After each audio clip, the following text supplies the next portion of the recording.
as platyrinkos, is commonly known as the mallard duck. The mallard duck is found in lakes, ponds, marshes, rivers, coastal habitats, parks, and even residents' backyards. Mallards are omnivores, eating both vegetation and meat. Mallards tend to forage for food and will eat a variety of food.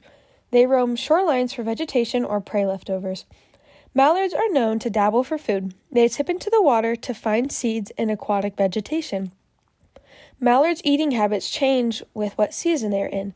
During breeding season, they eat mainly animal matter, including aquatic insect larvae, earthworms, snails, and freshwater shrimp. During migration, mallards consume largely agricultural seeds and grain. In the wild, mallards are hunted and weary of humans, while in the city and suburbs they are abundant due to human activity giving them handouts. As you can see, we get quite close to these ducks, and they do not very much fear us, and they let us get very close to them. Mallards display rituals in the wild when it comes to dominance and finding mates. Males may face off with head bobbing, threaten an aggressor with an open bill, or push against each other breast to breast. Paired males defend their territories with vigorous aerobatic chases. Males court females by shaking or flicking the head side to side, looking over their shoulder, or raising up in the water and flapping their wings. Several males often gather around a female to display. A female encourages a male by nodding her head back and forth and waiting her head held below. In this, you can start to see the wings of a mallard duck. It is showing us all the parts and the colors of the wing. This is actually a female duck due to her colors, and the males are typically have the green head.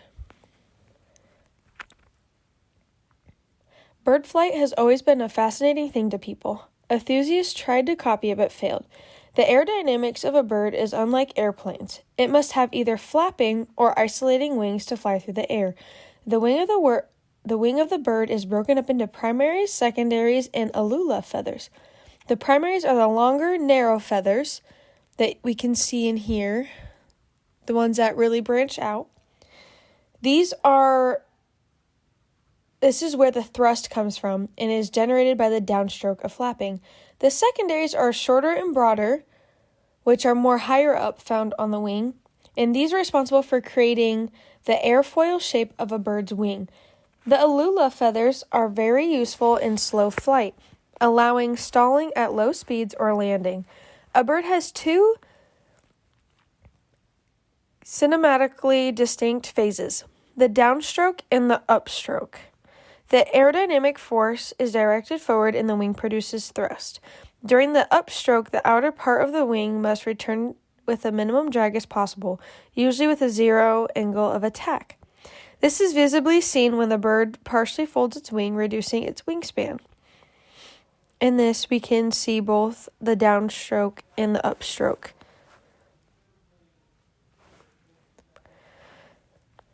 There is little up and down movement.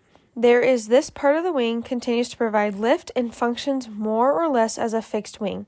Thus, lift does not fall to a zero between the downstroke phase of the wing cycle. The birds are able to generate lift is through a downward momentum to the surrounding air.